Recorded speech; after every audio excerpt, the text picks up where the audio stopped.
நம்ம அண்ணன் என்ன பேசினாலும் உள்ள இருந்து வீறு கொண்டு எழுந்து வர மாதிரி தான் இருக்கும். 10 விஷயம் பேசினார்னா அதுல 8 உண்மை இருக்கும், 1-2 பொய் இருக்கத்தாங்க செய்யும். கடவுளால கூட எல்லாமே உண்மையை பேச முடியாதுல, அந்த மாதிரி நம்ம அண்ணனும் 1-2 பொய் பேசதான் செய்வாரு.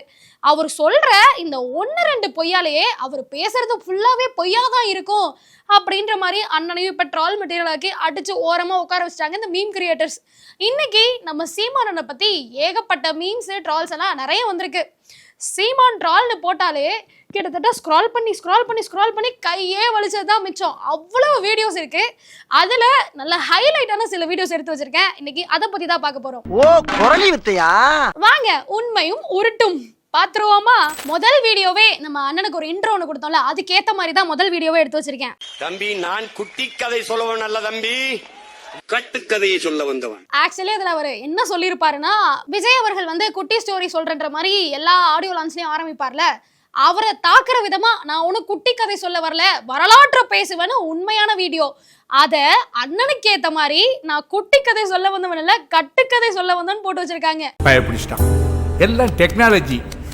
என்னங்க எப்பேற்பட்ட தலைவர், தமிழன தலைவனை போய் இந்த மாதிரிலாம் நீங்க ட்ரால் பண்றீங்களே, நியாயமா இது? நம்ம எல்லாருக்கும் சின்ன வயசுல பேய் கதை சொன்னா பயம்தான் வரும். ஆனா அண்ணன் சொல்ற பேய் கதையை கேட்டா பேயே சிரிச்சுட்டு போவோம். அசிங்கப்படுத்துற, இன்சல்ட் பண்ற, அந்த அளவுக்கு பயங்கரமான ஒரு கதையை சொல்லியிருக்காரு. சின்ன பிள்ளைல எல்லாம் பேய் அப்படின்னு பயப்படுவாங்க. நான் சுடுகாட்டுல தான் போய் அந்த படுத்தே கிடப்பேன். அங்க விளக்கறீங்க, அதுலதான் போய் படிப்பேன். அப்ப எனக்கு அச்சமே கிடையாது.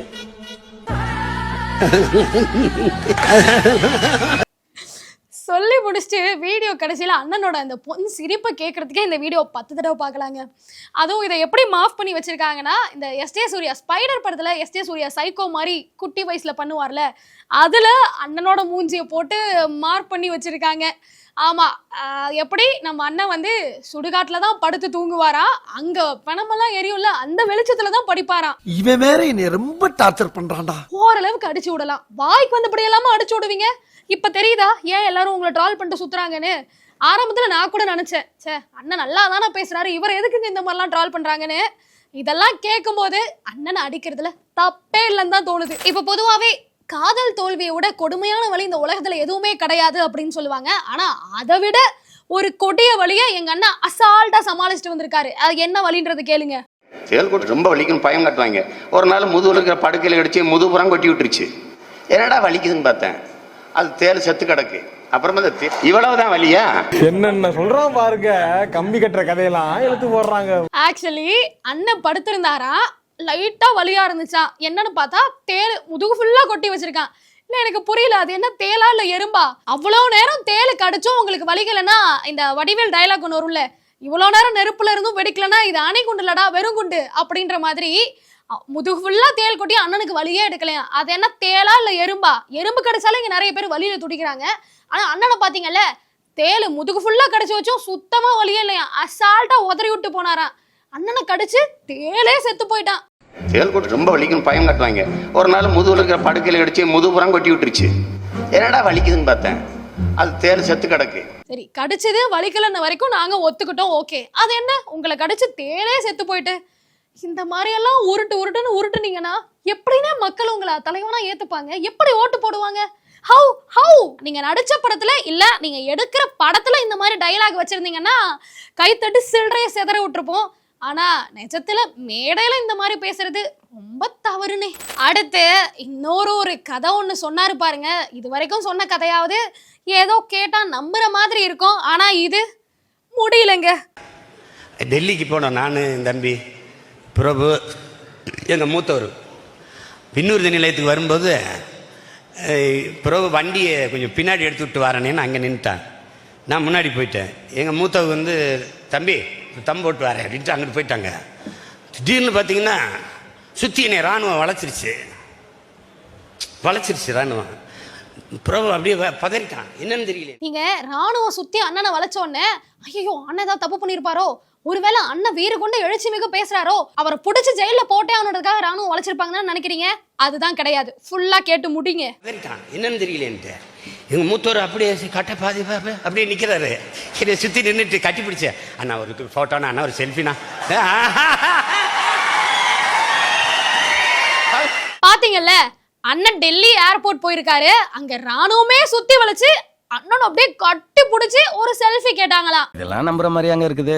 அண்ணே முடியல, என் பொறுமைக்கு ஒரு எல்லை இருக்கு, அப்புறம் அழுதுருவேன், இந்த மாதிரி எல்லாம் கதை சொன்னீங்கன்னா எப்படி? இதெல்லாம் கேட்டு எப்படி நாங்க உங்களுக்கு ஓட்டு போடுறது? சில தமிழ் படங்கள், இந்த பாக்ஸிங் ரீதியான சில தமிழ் படங்கள்லாம் இருக்கும்ல, அதுல வந்து ஒரு படத்துல நான் கேட்டிருக்கேன், நீ எதிரிய உடனே அட்டாக் பண்ணாத, எதிரி அடிக்கும் போது நீ லைட்டா விலக மட்டும் செய்யி, உன்னை அடிக்க வரதுலயே அவன் டயர்ட் ஆயிடுவான், அவன் அசந்த நேரம் அசால்ட்டா அடிச்சிடலாம் அப்படின்ற மாதிரி ஒரு டயலாக கேள்விப்பட்டிருக்கேன்.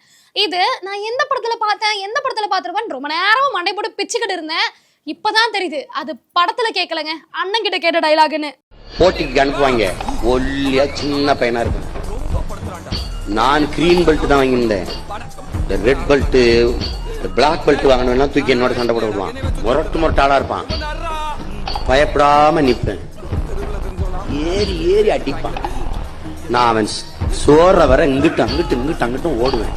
நான் பயந்து ஓடுறேன்னு நினைச்சு எல்லாம் கைதிட்டு சிரிப்பான். ஒரு சின்ன பையன் ஜிக்கிட்டான்ட்டு எச்சவன் அடிப்பேன் பாரு, ஒரே அடி முடிச்சிடும். அதுக்கப்புறம் எந்திரிக்க மாட்டான். அவனை சொல்லி நிறுத்துங்க வேண்டாம், அவன் நிறுத்தின லூசுக்கு மட்டும் வந்துட்டே இருக்கான் போடுறான். எப்படி எதிர்த்தாப்புல இருக்கிறவங்களா நல்லா பயங்கரமா இருப்பாங்களா, அண்ணன் வந்து குச்சி மாதிரி இருப்பாராம், இவர் ஒரு அடி அடிச்சோடனே அங்க இருக்கிறவங்களாம் க்ளோஸா. இதெல்லாம் நம்புற மாதிரியாங்க இருக்கு. இதெல்லாம் நம்ம கேட்டோன்னு வைங்களேன், நம்மள பைத்தியக்காரன்னு சொல்லுவாங்க. இன்னமுமே அண்ணன் எது சொன்னாலும் அது உண்மையாதான் இருக்கும் அப்படின்னு நம்புறதுக்கு ஒரு கூட்டமே இருக்கும்போது இதெல்லாம் சும்மாங்க. இன்னும் ஒரு படி மேல போய் என்னென்னமோ சொல்றது கூட தயங்க மாட்டாரு. இப்ப கூட பாருங்க கமெண்ட்ஸ்ல, அண்ணன் ஒரு அடி இல்ல, அவர் பார்த்த பார்வைக்கே 10 பேர் பறந்துட்டான்னு கீழே கமெண்ட் போட 10 பேர் வருவாங்க. நமக்கு எதுக்கு வம்பு?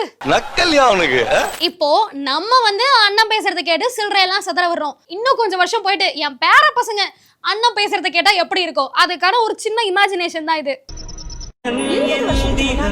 டாக்டர் வசீகரன் இதை உருவாக்கினாரு. அப்புறம் சில காரணங்களுக்காக இதை டிஸ்மேண்டில் பண்ணிட்டாங்க. ஏன் தம்பி, நான் குட்டி கதை சொல்லவன் அல்ல தம்பி, கட்டுக்கதையை சொல்ல வந்தோம். எலிக்கறி சாப்பிட்டுருக்கேன், பூனைக்கறி சாப்பிட்டுருக்கேன். உனக்கு என்ன பிரச்சனை? ஆமக்கறி அங்க சாதாரணம். இதுல இருந்து தெரியுது அங்க என்ன நடக்குன்னு உனக்கு. இந்த வீடியோ நீங்களே பார்த்திருப்பீங்க. இதுல அந்த சிட்டியை டிஸ்மாண்டல் பண்ணி வச்சிருப்பாங்கல்ல, அந்த மாதிரி அண்ணனோட பிரெயினை அண்ணனையே வந்து டிஸ்மாண்டல் பண்ணி வச்சிருப்பாங்க. டேய் என்ன இலவுடாது? அண்ணன் இல்லைன்னா கூட அண்ணன் பேசின வரலாறை வந்து இந்த தமிழகம் காலகாலத்துக்கும் கேட்டுட்டு இருக்கோம் அப்படின்ற மாதிரி சொல்லி வச்சிருக்காங்க. என்ன இருந்தாலும் நம்ம அண்ணனை விட்டு கொடுக்கறதுக்கு மனசே வரமாடுதுங்க. இப்போ பொதுவாகவே நம்ம அண்ணனுக்கு மட்டும்தான் ஒரு ஸ்பெஷல் டேலண்ட் இருக்குன்னு சொல்லலாம். யாரா இருந்தாலும் இவரை நான் பார்த்திருக்கேன், இவர் கூட நான் சாப்பிட்டிருக்கேன், இவர் கூட நான் போயிருக்கேன், இவர் கூட பேசியிருக்கேன் அப்படின்னு சொல்லிட்டு அண்ணன் ஏகப்பட்ட கதைகள் சொல்லுவாங்க. அதுலயும் இன்னொரு ஸ்பெஷல் ஐட்டம் இருக்கு. யாராவது ஒருத்தர் இறந்துட்டாருன்னு வைங்களேன், அங்க போயிட்டு இவருக்கும் எனக்கும் எவ்வளவு ஒரு நெருக்கமான உறவு இருந்துச்சு தெரியுமா, அவர் எனக்கு புத்தகங்கள்லாம் மூட்டை கட்டி அனுப்புனாரு, இவ்வளவு ஏன் அவரும் நானும் அப்படிங்க இப்படிங்கன்ற மாதிரி பல கதைகள்லாம் சொல்லுவாரு.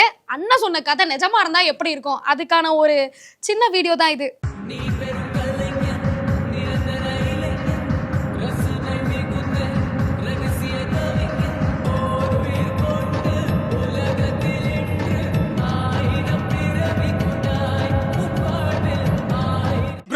எனக்கு தெரியாம வருது ப்ரோ. இப்போ ஆக்சுவலி எனக்கு இதுல நிறைய போட்டோ வந்துச்சு. இதுல எனக்கு குபீர்னு சிரிப்பு வந்தது என்ன அப்படின்னா, நியூட்டன் வந்து அந்த லா கண்டுபிடிப்பார்ல, ஆப்பிள் தலையில விழுந்து நியூட்டன் மேல உட்காந்துருக்காரு, அண்ணன் கீழே உட்காந்து ஆப்பிள் கையில வச்சிருக்க மாதிரியான ஒரு போட்டோ வந்து பயங்கர சிரிப்பா இருந்துச்சு.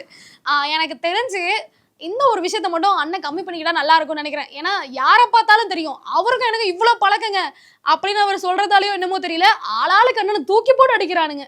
எங்க அண்ணன் வாலிபாலா ஃபுட்பாலா, ஏன் அப்படி எல்லாம் பண்றீங்க? அது மட்டும் இல்லைங்க, இப்ப கமலஹாசனாவது சினிமால தான் பல கெட்ட போட்டு நடிக்கிறாரு, ஆனா நம்ம அண்ணன் அரசியலுக்கு வந்துட்டு தான் அத்தனை கெட்ட போட்டிருக்காரு. அதுக்கு இந்த வீடியோல தான் உதாரணமே சொல்லலாம். இப்போ எல்லா பிரஸ் மீட்லயும் அண்ணன் வந்து ரிப்போர்ட்டர்ஸை அலற விடுவாரு, ஆனா அண்ணனையும் அலற விட்ட ஒரு ரிப்போர்ட்டர், அந்த வீடியோ தான் இது. இதையும் பாத்துருவோம். என்ன படிச்சீங்க? ஒரு 10 குறள் சொல்லுங்க டப்புன்னு. நான் சொல்லிட்டா என்ன பண்றீங்க? இவனு ஈக்குவலா மைண்டம் பண்றானே. எந்த இதழ், எந்த ஊடகம்? ஆமா, பொதுவாவே வந்து அண்ணன் தான் யாரையும் பேச விடவே மாட்டாரு, குதர்க்கமா கேள்வியெல்லாம் கேட்டு வாயடைப்பாரு. ஆனா இங்க அண்ணனே வாயடைச்சு போற அளவுக்கு பல சம்பவங்களை அந்த ரிப்போர்ட்டர் பண்ணியிருக்காரு. அந்த ரிப்போர்ட்டர் மட்டும் என் கையில கிடைச்சாருன்னு வைங்களேன், அவருக்கு கோயில் கட்டி கும்பிடணும்பா. ஒவ்வொரு மாதமும் 1 கோடிக்கும் அதிகமான பார்வையாளர்களை சென்று சேரும் பேசு தமிழா பேசு சேனலில் உங்கள் நிறுவனத்தை விளம்பரப்படுத்த வேண்டுமா? திரையில் தெரியும் எண்ணை இப்போதே தொடர்பு கொள்ளுங்கள். கருப்போட அணிஞ்சிட்டு காலபைரவர் வழிபாடு, அதை தொடர்ந்து அவங்க செய்து வர அவங்களுக்கு இந்த தோஷம் அடிபடும். அந்த பேரு பவர்ஃபுல்லாக இருந்தாக்கா இவங்க பவர்ஃபுல்லாக இருப்பாங்க. அந்த பேரு ஒரு பவர்லெஸ்ஸா இருந்தா இவங்க பவர்லெஸ் ஆயிடுவாங்க. பைரைட்டுங்கிறது ஒரு நல்ல சக்தி வாய்ந்த கல். இந்த கல்லை நம்ம பயன்படுத்தும் போது நமக்கு பணம் வரும். இந்த வடக்கு பகுதியும் கிழக்கு பகுதியும் ஒரு தொழில் நிறுவனத்திற்கு தவறாக அமைந்தால் மிகப்பெரிய அளவில் கடனை கொடுக்கும். இந்த மாதிரி ஆன்மீகம் மற்றும் ஜோதிடம் சார்ந்த இன்னும் பல வீடியோக்கள் பார்க்கணுமா? மறக்காம திருவருள் டிவிக்கு சப்ஸ்கிரைப் பண்ணுங்க. திருவருள் டிவியுடைய சேனல் லிங்க் இந்த வீடியோடைய டிஸ்கிரிப்ஷன்ல இருக்கு.